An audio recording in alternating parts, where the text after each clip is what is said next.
Então vamos lá. Ó,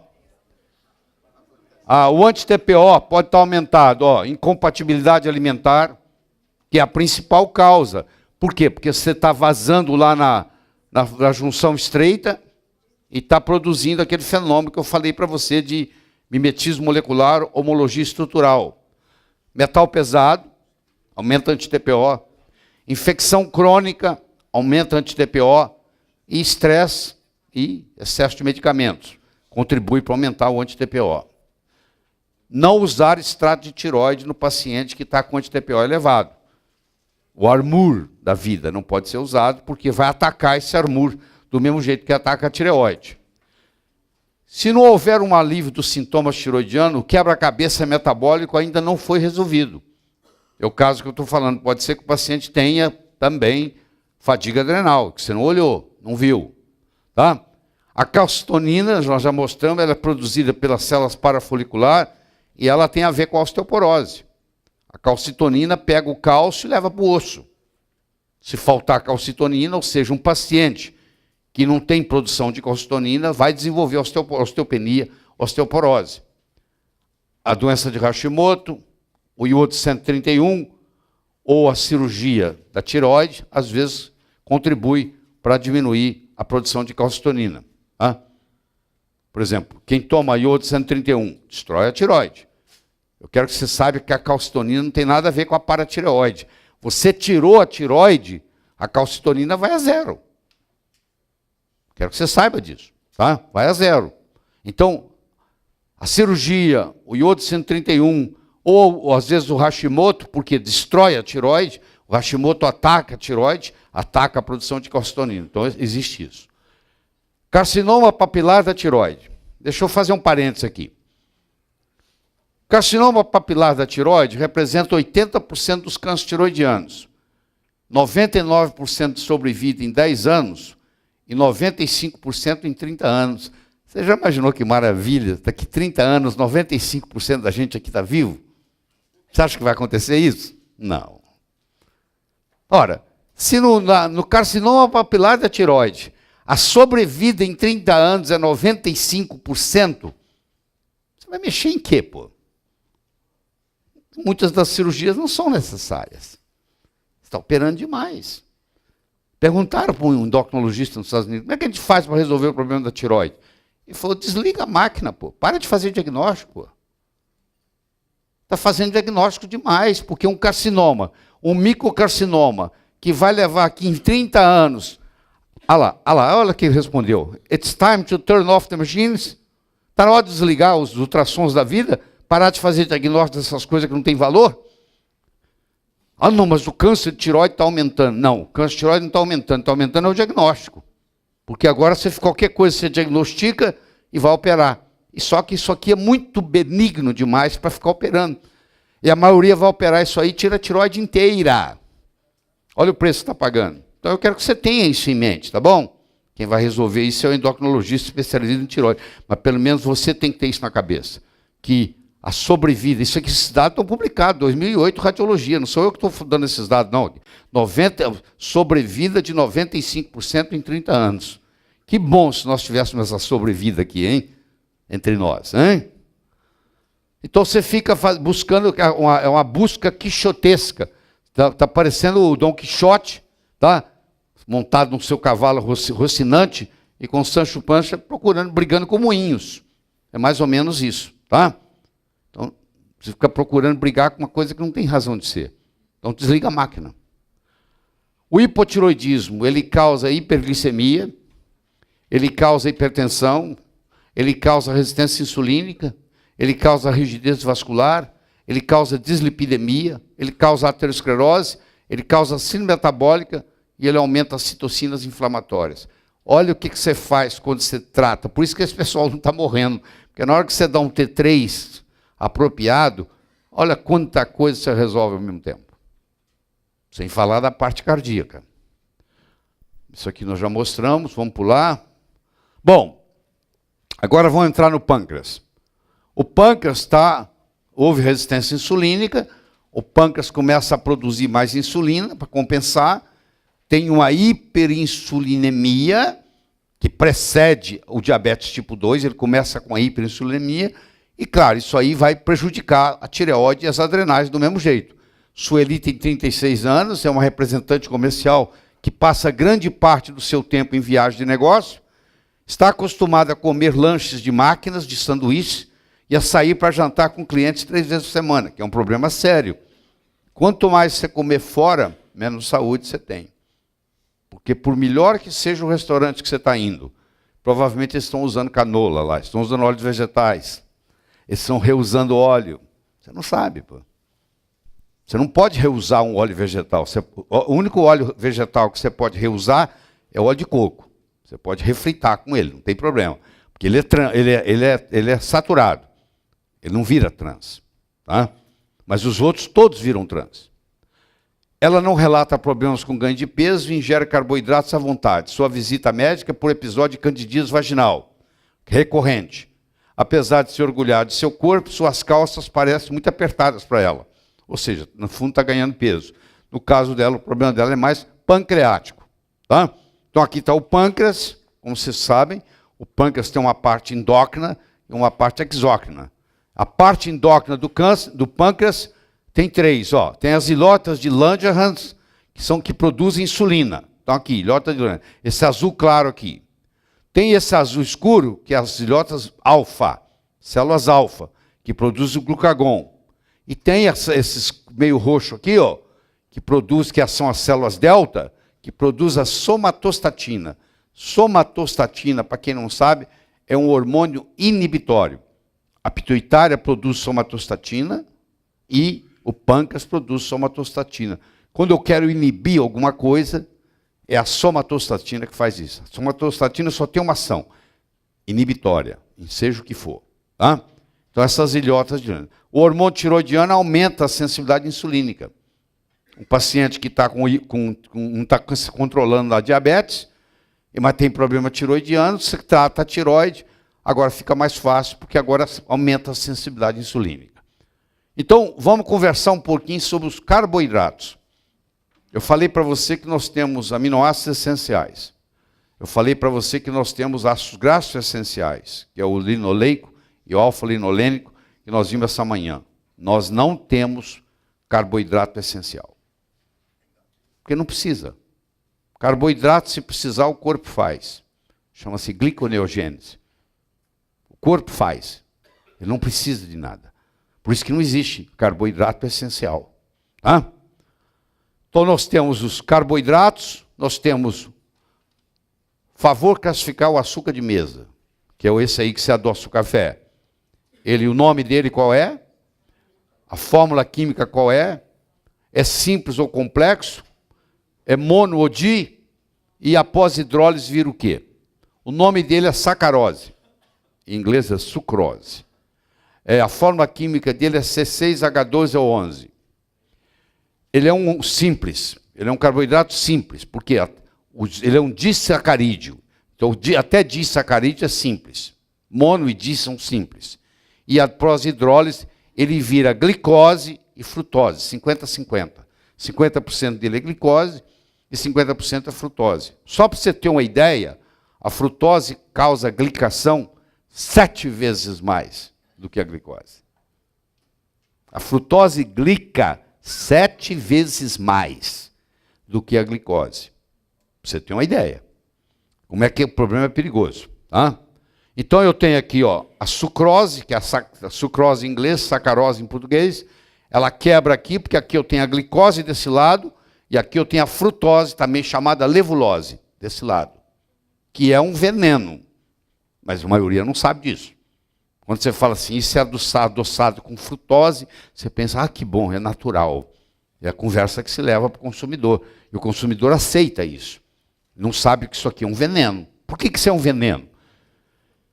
Nenhuma célula do corpo quer frutose, nem o cérebro. O cérebro aceita álcool.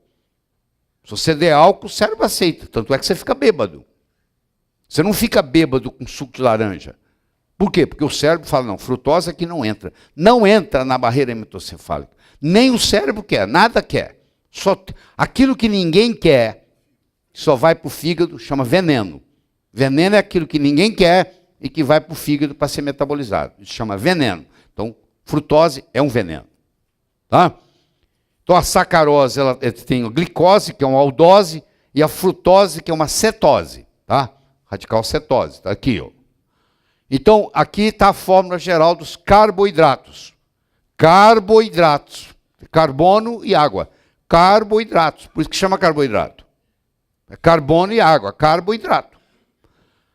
Então, os carboidratos, também chamados hidratos de carbono, olha lá, hidratos de carbono, também chamados glicídios, também chamados açúcares, eles são divididos do seguinte modo. Eles podem ter 1 a 2, ou pode ter em números. Ele pode ter 1 a 2, ou ele pode ter de 3 a 10, ou ele pode ter mais de 10. Eles podem ser simples ou complexos. Os simples são 1 e 2.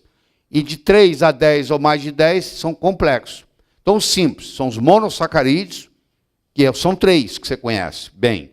Você conhece a glicose, você conhece a frutose, você conhece a galactose. São simples.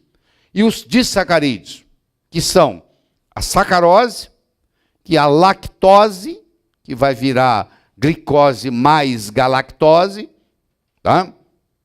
A destrina, que vai virar glicose com glicose. E os complexos, se tiver até 10, nós chamamos de oligosacarídeos. Se tiver mais de 10, nós chamamos de polissacarídeos. Então, olha lá, monossacarídeo, disacarídeo, oligosacarídeo, polissacarídeo. Aqui está a classificação dos carboidratos. Muito bom. Então, é CnH2n. O N pode variar de 3 a 7. Se for 3 é triose, se for 4 é tatrose, se for 5 é pentose, se for 6 é hexose, por exemplo, a glicose é uma hexose, se for 7 é uma heptose. Tá? Duas pentoses que se destacam, a ribose e a desoxirribose. A ribose é uma pentose, aqui, 5 carbonos, que formam o RNA. E a desoxirribose, também uma pentose, que forma o DNA, que vão formar os nucleotídeos. O que é o DNA? Um polímero de nucleotídeos, onde tem uma base nitrogenada, adenina, timina, guanina, citosina, tem uma pentose, no caso do DNA, desoxirribose, e tem um grupo fosfórico. E isso forma em cadeia, vai formar a cadeia do DNA. Tá? Muito bem.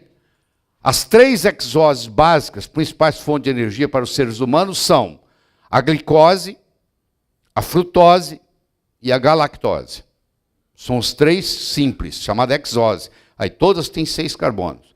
Todas têm 12 hidrogênios. Todas têm 6 oxigênios. Elas são isômeros. Isso aqui são isômeros. Elas têm a mesma fórmula química. Elas são isômeros. Tá? Tá aqui a glicose, tá aqui a frutose, tá aqui a galactose. A glicose e a galactose são aldose. E a frutose é uma cetose. Então tá aí, ó. Então isso aqui, a vitamina C, por exemplo, é isso aqui, ó. Você vê que a vitamina C é muito parecida com a fórmula da glicose. Vitamina C, tá? Quando células se tornam resistentes à insulina, tornam-se também resistentes à entrada da vitamina C. Ah, não sabia dessa. Pois é, os diabéticos têm resistência à vitamina C. A vitamina C tem dificuldade de entrar na célula, porque ela é parecida na fórmula com a glicose. Quando elas ficam resistentes à insulina, ou seja, entra menos glicose, entra também menos vitamina C. Paciente diabético é deficiente de vitamina C. Você entendeu por quê? Qual a diferença estrutural de glicose para frutose? A glicose é um polihidroxialdeído porque possui muitos radicais de hidróxido e um radical aldeído. A frutose é um polihidroxicetona porque possui muitos radicais de hidroxila e um radical cetona. Então, a frutose é uma cetona, predomina a cetona, a glicose predomina o aldeído. Então, eu tenho aqui uma ribose, aqui, e eu tenho aqui uma desoxirribose. Olha lá a desoxirribose, como é que é? Ó, aqui está a ribose, é OH, e a desoxirribose perdeu o oxigênio. Hã? Aqui está o RNA, que tem essa pentose. Aqui está o DNA, que tem essa pentose. Essa pentose aqui é a ribose, essa pentose aqui é a desoxirribose. Quando eu quero aumentar a energia de alguém, faz parte da fórmula, eu dar uma ribose. Né? Muito bem. Sacarose, quando eu coloco sacarose com água, eu faço uma hidrólise, glicose e frutose. Quando eu pego a maltose, a dextrina, e eu ponho água, eu viro glicose com glicose. Quando eu pego a lactose, ponho água, eu formo glicose com galactose. Só que quando eu chamo de maltose, o médico menos avisado pensa que a coisa é diferente. Maltose, meu amigo, é glicose mais glicose. Não mudou nada, não. Continua sendo carboidrato simples, que vai aumentar a insulina. Tá? Eu tenho a sacarose, a lactose, a maltose. Aqui, glicose mais frutose, glicose mais galactose, glicose mais frutose. A sacarose é o açúcar da cana e da beterraba. A lactose é açúcar do leite. E a maltose é açúcar da maioria dos cereais que você toma de manhã, no café da manhã. Aqueles cereais que você coloca lá. Só que aqueles cereais que você conhece com o nome de sucrilho, eles são glicados. Eles já foram glicados na hora de fazer. Eles já são AIDs, produtos avançados de glicação, que caem no seu organismo e vão para um receptor chamado RAGEs, que vão produzir inflamação e estimular o NF-kappa-beta. Então, quem toma o sucrilho de manhã no café da manhã está tomando um inflamatório diariamente. E aí, como é que fica? Você dá isso para o seu filho, como é que fica? A produção de lactase diminui com a idade. Até 9 anos, a pessoa tem bastante lactase. A partir dos 9 anos, a enzima lactase cai tremendamente. Muito bem. Você tem a rafinose, que é a glutose mais frutose mais galactose, que as três juntas numa só chamam açúcar, chamada rafinose. Você tem a celulose, que é glicose mais glicose mais glicose mais glicose mais glicose, mas de um polimerado, num polímero de um jeito que você não tem enzima para destruir. Então nós não tem que ter ruminar. Você tem que dar isso para um ruminante. O ruminante come o capim, pega a celulose de lá e consegue triturá-la e quebrar em glicose. Nós não conseguimos. Isso vai ser fibra, vai para o intestino sem ser digerido. E lá tem as bactérias intestinais que vão pegar isso aí e se alimentar disso. Então a rafinose é a glicose, a frutose, a galactose. A glicose é um polihidroxialdeído, porque possui, nós já mostramos isso, nós já falamos isso também. Eu não vou repetir. Aqui está a combinação deles todos, vocês podem olhar depois no slide. Quando eu junto armazeno glicose no reino animal, eu chamo de amido, eu chamo de glicogênio. Quando eu armazeno glicose no reino vegetal, acima do nível da terra, eu chamo de amido. Abaixo do nível da terra, eu chamo de fécula. Qual a diferença entre amido e fécula? Na realidade, é tudo glicose, só que o amido está acima da superfície da terra e a fécula, a batata não tem amido, ela tem fécula, porque ela é raiz. Então, tudo que é raiz tem fécula. Então, você tem celulose, fibras, são carboidratos complexos, polissacarídeos. Aí está, monossacarídeo, disacarídeo, tudo dividido aí, que nós já passei por tudo isso com você. Ó. Agora, os complexos também já mostramos tudo isso. Bom, então eu tenho aqui os três simples, que é a glicose, a frutose e a galactose. E eu tenho aqui a maltose, que é a combinação de glicose mais glicose. A sacarose, que é a combinação de glicose com frutose. E a lactose, que é a combinação de glicose com galactose. Existem problemas com a galactose, que você provavelmente nunca escutou. São as chamadas galactosemias.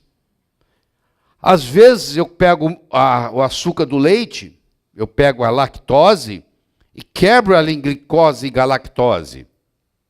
Mas acontece que quando a galactose entra no meu sangue, eu não tenho enzima para digeri-la.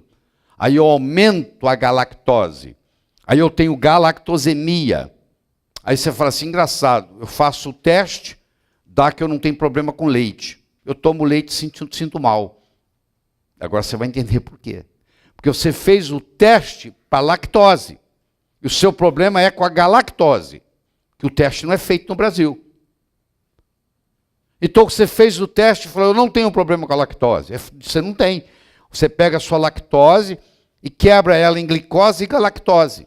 Só que agora a enzima galactase, que vai destruir a galactose, você não tem. E aí vai acumular galactose no sangue. Galactosemia. É o aumento da galactose no sangue, que causa problema. Você agora entendeu a discrepância entre o teste da normal e a clínica não bater. Entenderam? Ah, bom. Dor de cabeça, edema, insônia. Não, edema, retenção líquida de um modo geral. Retenção líquida. Pode ser facial, retenção líquida. Entendeu? Da eczema. Mas a tensão abdominal é mais aqui, ó. Porque a tensão é aqui, ó. Quando você tem problema gástrico, é aqui, ela não absorveu ela. Você ingeriu a lactose e ela não virou glicose e galactose. Ela fica no intestino. Então o problema dela é mais gástrico, é mais digestório, é mais gastrointestinal. A galactose não, ela já foi quebrada e agora ela está no sangue. Já é sistêmico o problema. De quê? Não dá problema de IgE aqui não. Aqui não. Aqui é intolerância. Aqui não tem nada a ver com imunológico. Aqui é enzimático. Enzimático é intolerância. Eu tenho intolerância à lactose. Eu não tenho alergia à lactose. Eu tenho intolerância à galactose. Eu não tenho alergia à galactose. É um problema enzimático.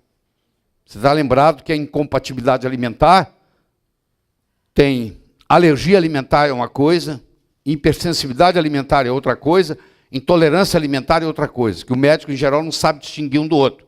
Que você sabe, que você já escutou isso comigo. Mas quem não escutou, vai escutar agora. Alergia alimentar é o seguinte, eu ponho peanut, eu ponho amendoim na boca e me dá um edema de glote.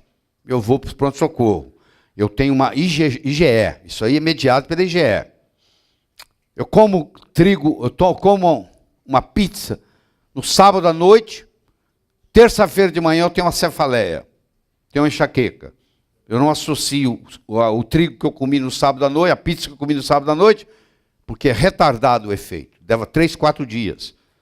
E eu tenho a intolerância à lactose, ou seja, eu não tenho enzima lactase para quebrar a lactose em glicose e galactose.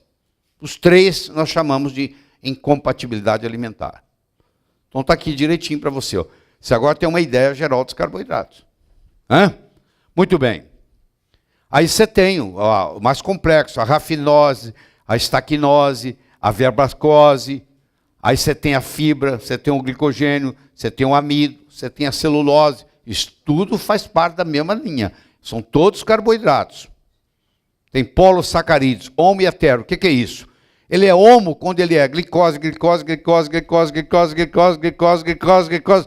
Só glicose. Ele é homo. Glicose, glicose, glicose, frutose. Glicose, glicose, glicose. Ele é hétero. Então é assim, se o polímero for só uma coisa, ele é homo. Se ele variar, ele é hétero.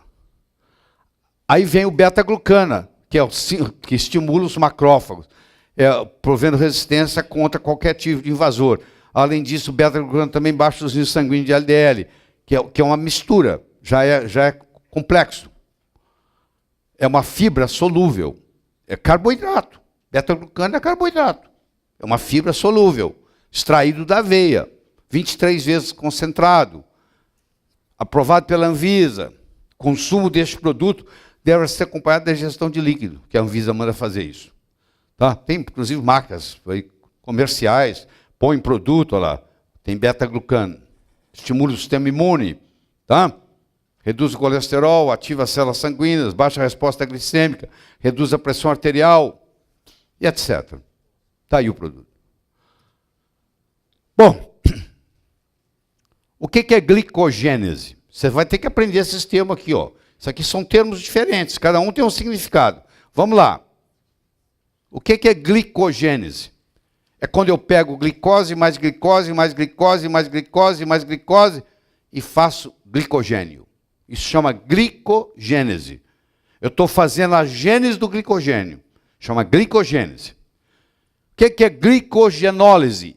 Eu pego o glicogênio e quebro ele em pedacinhos, quebro ele em glicose.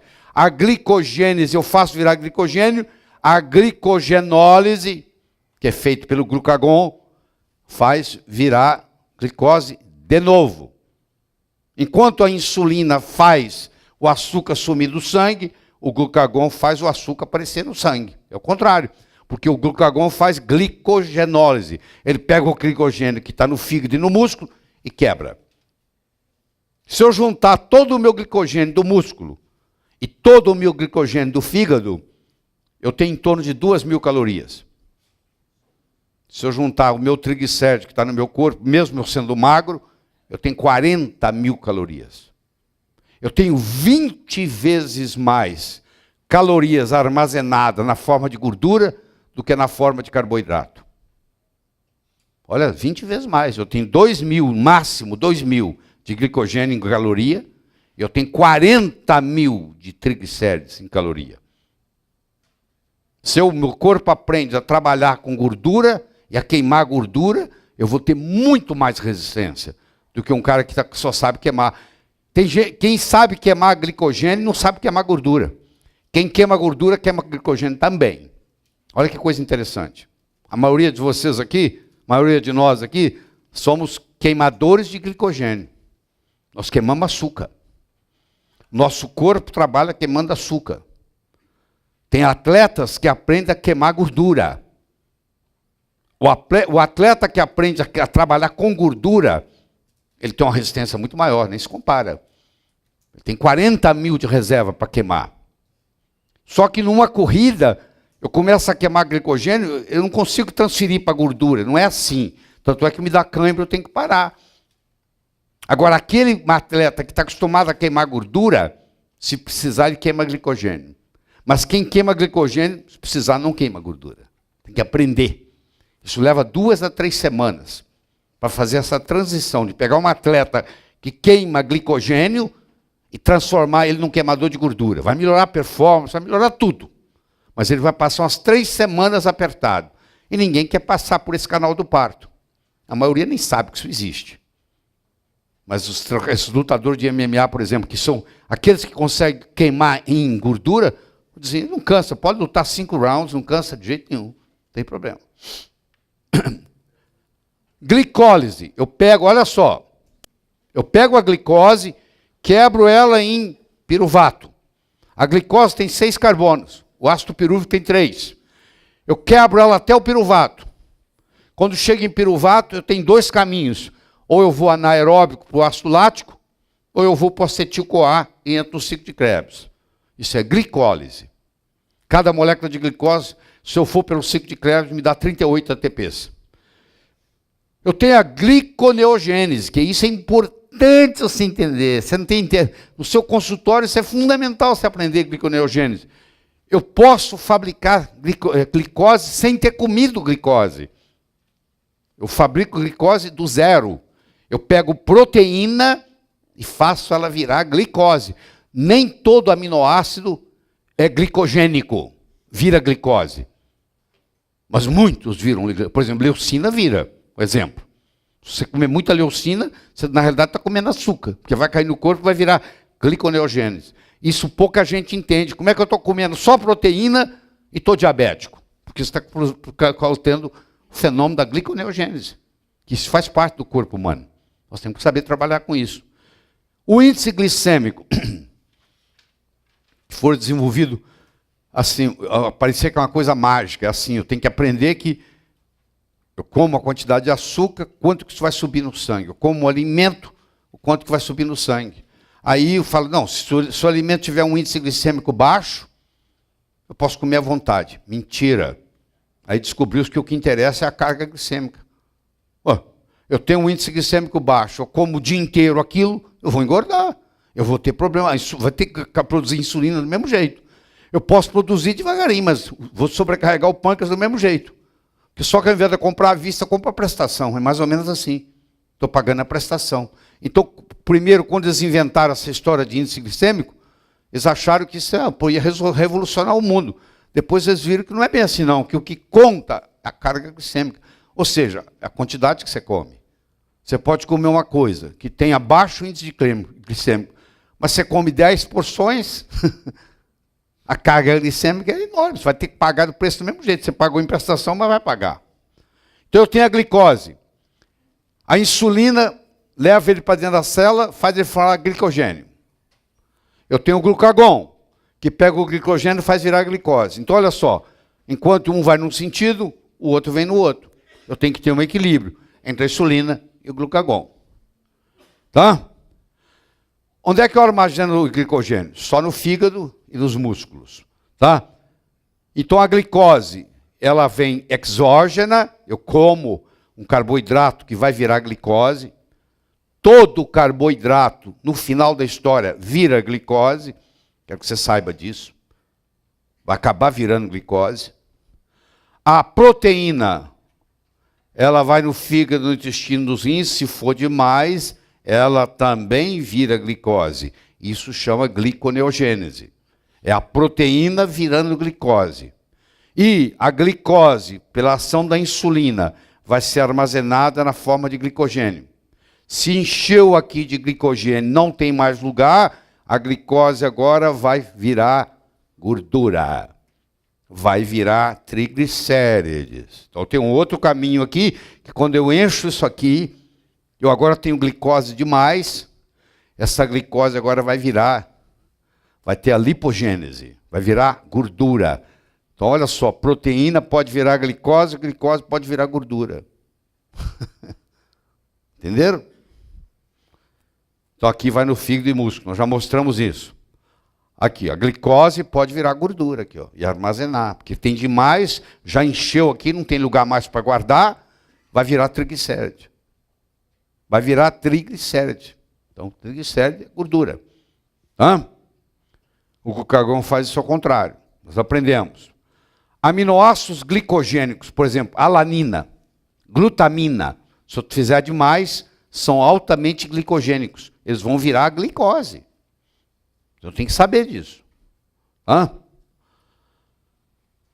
Bom, isso eu acabei de falar. Aí a glicose, fazendo a glicólise dela, ela vai virar piruvato, ó, vai virar piruvato, e o piruvato pode virar lactato. Aqui eles estão fazendo o contrário, ó. Olha só, a alanina, aminoácido alanina, proteína, aminoácido alanina, vai virar piruvato, piruvato vai virar glicose, e glicose, se acumular, vai virar triglicerídeos. Tá? Aqui eu tenho glicerol. Ó. O que é o glicerol? Olha lá, vamos aprender isso aqui. Olha só. Aqui está o glicerol. Ó. Ele é assim, ó, 3 carbonos. Aqui ele tem hidrogênio, hidrogênio, hidrogênio, hidrogênio. Aqui ele tem hidroxila, hidroxila, hidroxila. Isso é o glicerol. Vem um ácido graxo aqui, encaixa aqui, ó. Vem um outro ácido graxo, encaixa aqui, ó. Vem um outro ácido graxo, encaixa aqui, ó. Chama triglicéride. Triglicéride. 3 ácidos graxos encaixados num glicerol. Ó.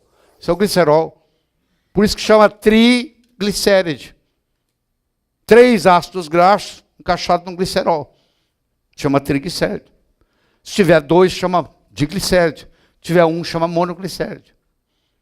Eu engulo, se eu ingerir um triglicéride, para ser absorvido, precisa de um monoglicéride.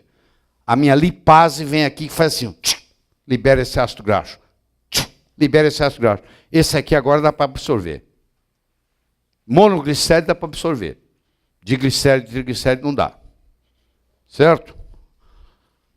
Aqui, a glicose aqui, ela vai descendo, descendo, descendo, descendo. Olha o que ela vira, piruvato. Ela pode subir, subir, subir, subir, subir. Como é que é subir? Gliconeogênese.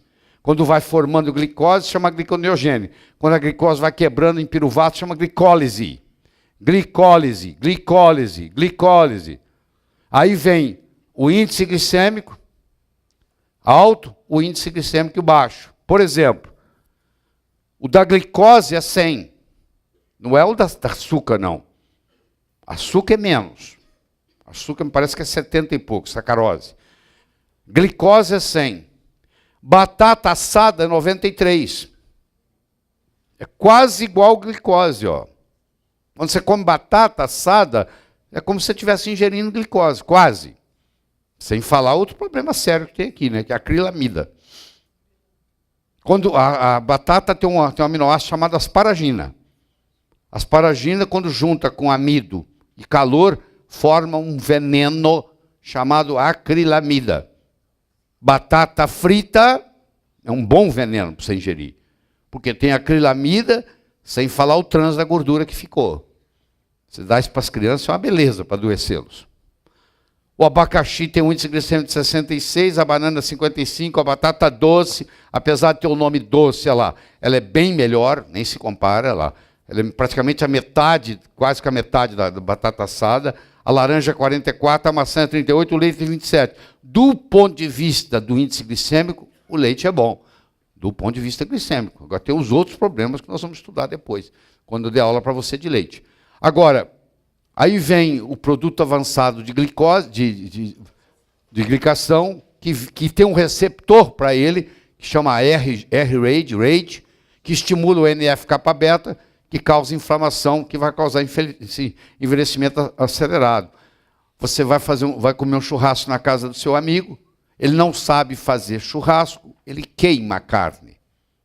Aquela carne queimada é isso aqui, ó. Aí aquela carne tostada é isso aqui. Isso aqui vai virar isso aqui para você, ó. Aquele churrasco vai te envelhecer precocemente.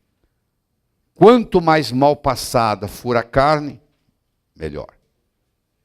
Se você aprender a comer carne crua, veio aqui o Thierry Hertog, veio aqui, trouxe ele para dar um curso no Brasil, depois nós tivemos um curso lá com o Mário Cabral, nós fomos almoçar com ele ali no Rubaiá. Ele come a carne crua. Eu fiquei impressionado. O cara quis esquentar, ele mandou jogar fora, mandou fazer outro. Não, nem esquentar, eu quero ela fria, sangrando, crua. Tá? E ele tem quase 60 anos, tem cara de 35. Quem conhece o Thierry sabe o que eu estou falando. Ele só come carne crua, sangrando crua. Eu assisti, ninguém me contou não, eu fui almoçar com ele no Rubaiá. Entendeu? Eu fiz um jantar para ele lá em casa, ele não comeu nada. Você também fez um jantar para ele, não fez? Ele comeu alguma coisa na sua casa? Não comeu, na minha também não. Ele olhou, ficou por isso. Comeu não. Exatamente. Porque o japonês é cru. Por isso que ele comeu. Só coisa crua que ele come. Entendeu? O que você perguntou? Desculpe. Você fez um comentário? Não. Léo, você fez um comentário? Não.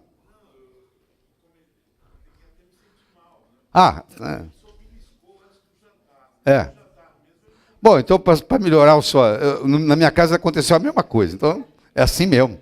Entendeu? Não come, não. Não, o cara do Rubaiá não entendeu o que ele queria era cru. Ele deu uma esquentadinha, mas muito rápido. Ele jogou a carne e falou, não quero nem tocar nisso. Pode pedir de novo. Pedimos de novo, crua. Oi. Fala, Jolival.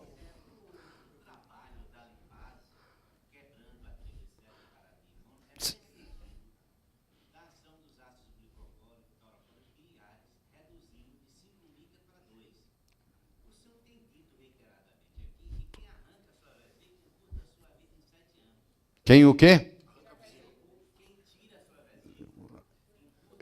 Em média, 7 anos, sim. O que encaixa é o seguinte. Para você fazer a absorção dos triglicerídeos, você precisa da bile. A bile cria um ambiente para que isso aconteça. Quando você não tem vesícula, você continua produzindo bile no fígado, mas não tem aquela concentração para soltar na hora que vem um produto lipídio. Aí a maior parte sai nas fezes. Você deixa de absorver vitamina A, D, E e K. Só aí já olha o prejuízo que já teve. 4 vitaminas lipossolúveis, você não absorve mais. Então toda pessoa que tem retirada a vesícula, a longo prazo ela tem deficiência de A, de D, de E e de K. A não ser que você dê para ela oxbile. Vocês têm, né, Daiane? Aqui você pode, a farmácia hoje pode fazer para você. Chama sal biliar, que é de bovino, né? Que é igualzinho do ser humano, é bioidêntico, que é o sal biliar. Se você não tomar o sal biliar, você vai ter deficiência de A, de D, de E e de K. Tá bom? Muito bem. Então, a glicólise, vai formar, vai quebrando, até virar ácido pirúvico. Tá? Deixa eu pular isso aqui. Aqui está o ciclo de Krebs, que vocês conhecem muito bem, nós já discutimos isso. Tá? Aqui está o coenzima Q10, que faz parte do processo. Aqui está a L-carnitina, que facilita a beta-oxidação. Aqui está o NADH. Aqui está a ribose. E o todo é maior que a soma das partes, é a sinergia. Quando você põe isso tudo junto, você gera o ATP. O amido, sob a ação da amilase, vira maltose. A maltose, sob a ação da maltase, vira glicose. Então, o amido, na realidade, é um modo do vegetal acumular glicose. Então, no fim, eu quero que você entenda que virou açúcar. Ah, mas isso aqui é um amido de boa qualidade. Eu não quero, pô. Eu vou aumentar a minha ingestão de carboidratos. Quero que você entenda que quanto mais amido eu ingerir, mais glicose eu vou ter, mais sobrecarga de pâncreas eu vou ter, mais resistência insulínica eu vou ter. Tá? Então eu tenho aqui o glicogênio, ó. O glicogênio, sobre a ação do glucagon e da adrenalina, ele vai voltar a ser glicose. Então o glucagon tem esse trabalho. Enquanto a insulina vai promover a glicogênese, ou seja, a formação do glicogênio, o glucagon vai fazer o contrário. O armazenamento vegetal da glicose é o amido. O armazenamento animal da glicose é o glicogênio. Quando esse amido ocorre abaixo da terra, chama fécula. Um conjunto específico de fatores individuais que determinam o metabolismo, as necessidades nutricionais e a sensibilidade ao meio ambiente de cada indivíduo. Roger Williams, ele foi o descobridor, ele descobriu a B5, que é o ácido fólico, pantotênico, e o irmão dele descobriu a B9, que é o ácido fólico. Tudo em família. Então, esses foram grandes bioquímicos. E ele que desenvolveu o conceito da individualidade bioquímica. É do Roger Williams. Cada um é de um jeito. Cada um tem o seu próprio metabolismo. Isso agora está sendo confirmado com a epigenética. Essa individualidade bioquímica. Está sendo confirmado com a genômica nutricional. O glúten é uma proteína amorfa. Você tem ela no trigo, ela chama gliadina. Você tem na aveia, chama avenina. Se bem que é questionável se isso aí realmente forma glúten ou não. Você tem na cevada, ela chama erdeína. E você tem no centeio, ela chama secalina. Mas o que interessa mesmo é a da gliadina. As duas importantes são a gliadina e a erdeína. É você não ingerir trigo nem tomar cerveja. Se você toma cerveja que é feita de cevada e você ingere trigo que tem a gliadina, você agora tem uma predisposição à hipersensibilidade ao glúten, que é essa proteína amorfa. Aí você tem o caso típico da doença celíaca, que o Dr. Samuel G. descreveu em 1888, que era aquela doença celíaca do trato digestório. Hoje nós sabemos que a maioria do problema de glúten é fora do intestino. Tá?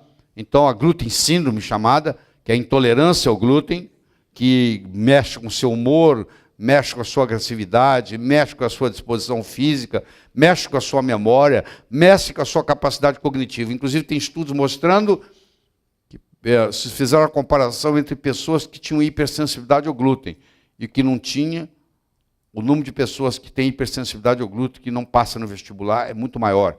Então, muitos daqueles que não conseguem entrar na faculdade, você vai ver, é por uma hipersensibilidade ao glúten. Se mudasse a dieta deles, eles entrariam na faculdade. Mas como eles têm distúrbios cognitivos, e distúrbios de humor e de agressividade, de memória, não consegue guardar o que tem que guardar para passar no vestibular, por causa do glúten. E isso começa lá na infância. O pediatra tem que orientar a mãe não dar trigo para a criança antes de 2 anos de idade. É aí que começa tudo. Se eu der trigo para uma criança antes dos 2 anos, o intestino dela não está preparado para receber. Essa criança, no futuro, vai ter hipersensibilidade ao glúten. Nós vamos ter uma manhã inteira que eu dou uma aula, 3 horas, só sobre glúten. Vocês vão ter isso comigo. Então aí mostra tudo, nós vamos discutir isso lá, tá? Infertilidade, anemia, anticorpos, contra o... Isso aí o que tem, meu filho. Quer engravidar? Elimine glúten da dieta. do casal. Do casal. Porque na hora que você elimina o glúten do seu marido, o espermograma melhora. Você sabe que os homens o esperma do homem está acabando, né?